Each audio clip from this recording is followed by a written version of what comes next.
when you take two individuals who are creative in their own separate areas, ideas are just going to flourish. I think that's how big discoveries come from, because you mix skills and facilities and thinking to something else. And by bringing those two creative minds together, new things are going to come from it that are emergent, that you cannot predict. And they are always going to come from this. This is, I think, what science tells us, and history certainly tells us.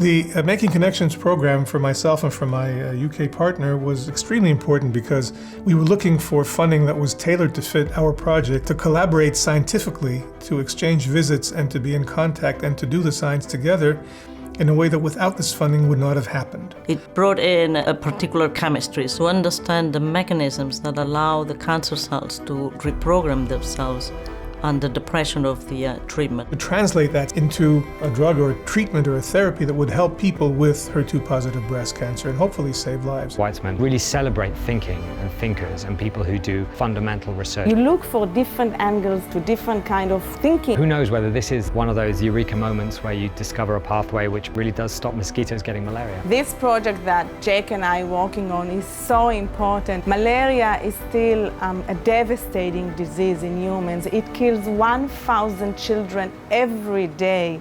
We like to think that science is a pure process, but actually we're heavily influenced by culture.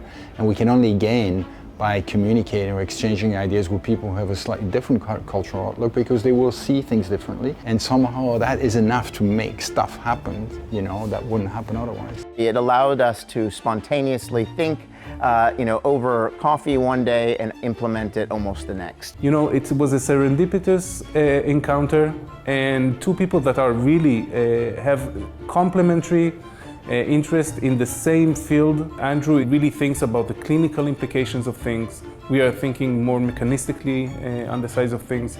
So I think this kind of two different point of views was what really brought to this collaboration the unique interaction that we had. The sum was small, the catalytic effect was tenfold. It's only when you're really supporting someone to take a courageous path, you've got a real likelihood of them making the luck that will make it break.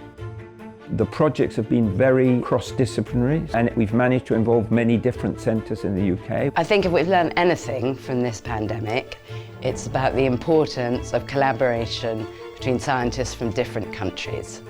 And of course, that's exactly what the Making Connections programme is. It's about collaboration between scientists in Rehovot and scientists in the UK institutions. First is the quality of the pure science that you see being done in Israel is at an astoundingly high level. And whenever I talk to British scientists, they recognise that very clearly.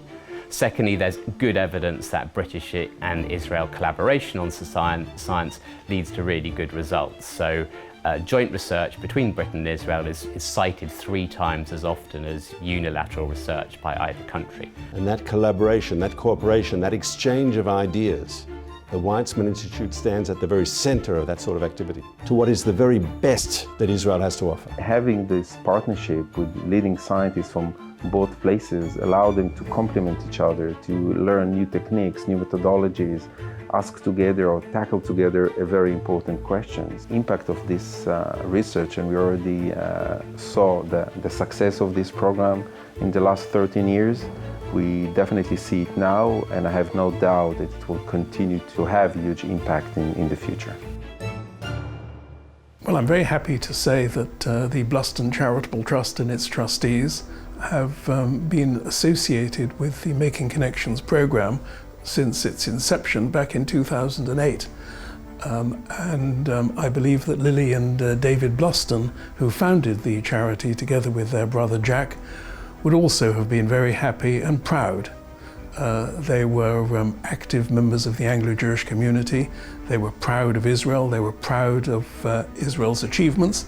And they would have been very excited about this association with an institution that is not only so well known in Anglo-Jewish history, but also has done so much for Israel and for science and medicine around the world. I think what would also have made Lily and David particularly happy, bearing in mind that they themselves had no children, was the fact that this program is directed specifically at younger scientists, and the trustees of the Bluston Charitable Trust are also very happy that together with the Dweck family they have been able to make a contribution to Weitzman UK, which has facilitated match funding on the part of third-party donors wishing to support the Making Connections programme. I'm asking you today to be as generous as you possibly can to help us support the Making Connections programme for the next few years.